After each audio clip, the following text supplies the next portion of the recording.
ওয়ালাইকুম, শুভ সকাল সবাইকে। সূরা হিজর আয়াত ৭১। বলল, যদি করো তবে আমার কন্যারা আছে। তোমার জীবনের কসম, তারা তো নেশায় মুক্ত ছিল। সূর্যোদয়কালের সময় তাদেরকে পাকড়াও করল একটা মহাধর্মণী। অতঃপর সে জনপদকে উল্টে দিলাম, তাদের উপর পাহাড়ের কঙ্কর বর্ষণ করলাম। নিশ্চয় এই ঘটনার সূক্ষ্মদর্শীদের জন্য নির্দেশনা আছে, আর সে জনপদ তো চলার পথে বিদ্যমান ছিল। অবশ্যই যারা মুমিন তাদের জন্য এতে নির্দেশনা আছে। আর আইকা বাসীরাও শুআয়বের সম্প্রদায় জালিম ছিল। আমি তাদের থেকে প্রতিশোধ নিয়েছি। অভয়টি প্রকাশ্য পথে আছে। হিজরবাসীরা রাসূলদেরকে মিথ্যা বলেছিল, আর রাসূলদেরকে আমি আমার নির্দেশন দিয়েছি, কিন্তু তারা তা থেকে বিমুখ হয়েছে। তারা তাদের নিরাপত্তার জন্য পাহাড় কেটে গৃহ নির্মাণ করত, অতঃপর প্রদোষে তাদেরকে মহানাদ পাকড়াও করল। তখন তাদের কোনো কাজে আসেনি অর্জিত বিষয়। আর আমি আসমান ও জমিন উভয়ের মধ্যকার সব কিছুই যথেষ্ট সৃষ্টি করেছি। আর অবশ্যই কিয়ামত আসবে, সুতরাং আপনি তাদেরকে সুন্দরভাবে অপেক্ষা করুন। নিশ্চয়ই আপনার রবি মহাস্রষ্টা ও মহাজ্ঞানী। আর আপনাকে পূর্ণ আবৃত্ত করার ৭ আয়াত দান করেছি ও কোরআন প্রদান করেছি। তাদের বিভিন্ন শ্রেণীকে আমি যা দিয়েছি আপনি সেই দিন তাকাবেন না, আর তাদের জন্য আপনি ক্ষোভ করবেন না। মুমিনদের জন্য আপনার বাহু অবনত করুন এবং বলুন, আমি তো শুধু এর এক প্রকাশ্য সতর্ককারী, যেমন আমি নাজিল করেছি তাদের উপর যারা কোরআনকে বিভক্ত করেছিল। আপনার রবের কসম, আমি অবশ্যই তাদের সবাইকে প্রশ্ন করব তাদের কৃতকর্ম সম্পর্কে। অতএব যে বিষয়ে আদিষ্ট হয়েছিল তা প্রকাশ্য প্রচার করুন এবং মুশরিকদের অপেক্ষা করুন। নিশ্চয় বিপদকারীদের বিরুদ্ধে আমি আপনার জন্য যথেষ্ট।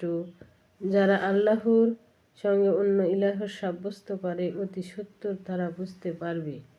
আমি জানি তাদের কথায় আপনার মন সংকুচিত হয়। অতএব আপনি আপনার রবের পবিত্রতা বর্ণনা করুন ও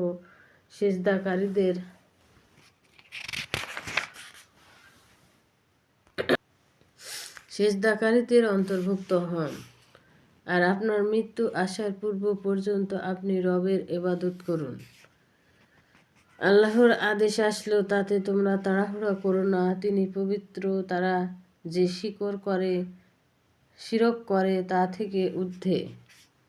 তিনি বান্দাদের মধ্যে যার প্রতি ইচ্ছা রূহ সহ ফেরেশতা নাজিল করেন, যেন এক মর্মে সতর্ক করে যে আমি ছাড়া আর কোনো ইলাহি নেই।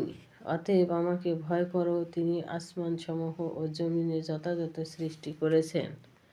তিনি অনেক ঊর্ধ্বে তাদের শিরক করা থেকে। তিনি শুধু কীট হতে মানুষ সৃষ্টি করলেন, অথচ মানুষ এখন স্পষ্ট ঝগড়াটে। আর তিনি পশু পাল সৃষ্টি করলেন, তাতে রয়েছে শীত নিবারক উপকার ও কিছু আহার্য। আর তোমাদের জন্য বিকালে ফেরানো ও প্রদোষে চলানোর সময় তাতে শোভা রয়েছে। আর এরা তোমাদের বোঝা বহন করে নিয়ে যায়। এমন শহর যেখানে কষ্ট ছাড়া পৌঁছতে পারো না।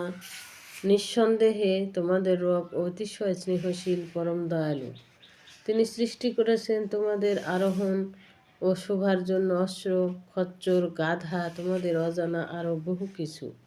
এর সরল পথ আল্লাহ পর্যন্ত পৌঁছায়। বাঁকা পথ আছে, তিনি চাইলে সবাইকে হেদায়েত দিতেন। তিনি সেই সত্তা যিনি আকাশ হতে সৃষ্টি বর্ষণ তোমাদের জন্য, তাতে পানিও আছে এবং তা হতে গাছ উৎপন্ন হয়। তাতে পশু চরে, তিনি আল্লাহ তাআলা তা দ্বারা তোমাদের জন্য উৎপন্ন করেন শস্য, জায়তুন, খেজুর, বৃক্ষ, আঙ্গুর, সর্বপ্রকার ফল জমিন হতে। নিশ্চয়ই চিন্তাশীল লোকদের জন্য তাতে নির্দেশন রয়েছে। আর তিনি তোমাদের জন্য নিয়োজিত করেছেন রাত, দিন, চন্দ্র, সূর্যকে, আর তার আদেশে বিধানে নক্ষত্রসমূহ বশীভূত রয়েছে। নিশ্চয়ই বোধসম্পন্ন লোকদের জন্য এতে নির্দেশনা আছে। আর জমিনে বিভিন্ন রং এর বস্তু তোমাদের জন্য সৃষ্টি করলেন। নিঃসন্দেহে সেগুলোতে উপদেশ গ্রহীতার জন্য নির্দেশন রয়েছে। আর তিনি সমুদ্রকে তোমাদের অধীন করলেন যেন তা হতে তোমরা তাজা মাছ ভক্ষণ করো, তা হতে মণি মুক্তার গহনা উত্তোলন করা, যা তোমরা পরিধান করে থাকো।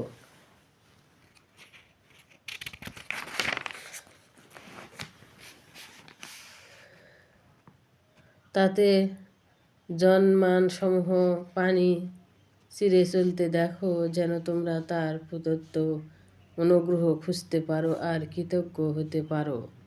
আর তিনি জমিন পর্যন্ত স্থাপন করেছেন যেন তোমাদের নিয়ে তা অবিচলিত থাকে, আর নদ নদী ও নানান রাস্তা যেন পথ না পাও, আর চিহ্নসমূহ যেন তারা নক্ষত্র দ্বারা পথ পায়। যে সৃষ্টি করে আর যে করে না, উভয়ই কি এর সমান? তবুও কি বুঝো না? তোমরা আল্লাহর অনুগ্রহ গণনা করলে তা নির্ণয় করতে পারবে না। আল্লাহ ক্ষমাশীল, পরম দয়ালু। আর তোমাদের গোপন ও প্রকাশ্য সব কিছু আল্লাহ জানেন। আর তারা আল্লাহ ছাড়া যাদেরকে আহ্বান করেন তারা কিছুই সৃষ্টি করতে পারে না, বরং তারা নিজেরাই শ্রেষ্ঠ। তারা উপাসনা, মৃত্যু তা নিবজ্জিত আর পুনরুত্থান করে, তবে তারা অবগত নয়। তোমাদের ইলাহ এক ইলাহে, সুতরাং যারা পরকাল বিশ্বাস করে না তাদের অন্তর সত্য বিমুখ, আর তারাই সত্য গ্রহণে অহংকারী। এতে কোনো সন্দেহ নেই যে তারা যা গোপন করে ও যা প্রকাশ করে তার সবকিছু আল্লাহর সমক্ষ অবগত। তিনি অহংকারীকে পছন্দ করেন না। যখন তাদেরকে বলা হয় তোমাদের রব কি নাজিল করলেন, তখন তারা বলে পূর্ববর্তী লোকদেরকে হিংসা কাহিনী। ফলে শেষ বিচারের দিন তারা নিজেদের এবং যাদেরকে তারা নিজেদের অজ্ঞতা হেতু বিপদগামী করেছিল তাদের পূর্ণ পাপ বহন করবে। বহনকৃত কতই না নিকৃষ্ট, অবশ্যই তাদের পূর্ববর্তী লোকেরও চক্রান্ত করেছে। আল্লাহ তাদের অট্টালিকার ভিত্তিমূলে আঘাত হেনেছেন, ফলে ঊর্ধ্বে হতে ছাদ ধ্বংসে তাদের মাথার উপরই পড়েছে। আর তাদের ধারণার বাইরে আযাব এসেছে। তারপর শেষ বিচারের দিনও তিনি তাদেরকে লাঞ্ছিত করবেন। বললেন, কোথায় আমার যেসব শরীকেরা যাদেরকে নিয়ে তোমরা ঝগড়া করতে, যাদের জ্ঞান দেওয়া হয়েছিল? তারা বলবে, নিশ্চয়ই আজ লাঞ্ছনা ও অকল্যাণ একমাত্র কাফেরদেরই। ফেরেশতারা যাদের মৃত্যু দেয় তাদের নিজেদের প্রতি জুলুম করা অবস্থায়, তখন তারা স্বীকৃতি দিবে না, আমরা তো কোনো দোষ করিনি। হ্যাঁ, নিশ্চয়ই আল্লাহ সর্বজ্ঞ, অবগত তোমাদের কৃতকর্ম সম্পর্কে। তাই চিরকালের জন্য তোমরা জাহান্নামের দরজায় প্রবেশ করো। প্রকৃতপক্ষে কত নিকৃষ্ট অহংকারীদের বাসস্থান। আর মুত্তাকিদের বলা হয় তোমাদের রব কি নাজিল করেছেন? তারা বললে, কল্যাণ। যারা দুনিয়ার পুণ্য করে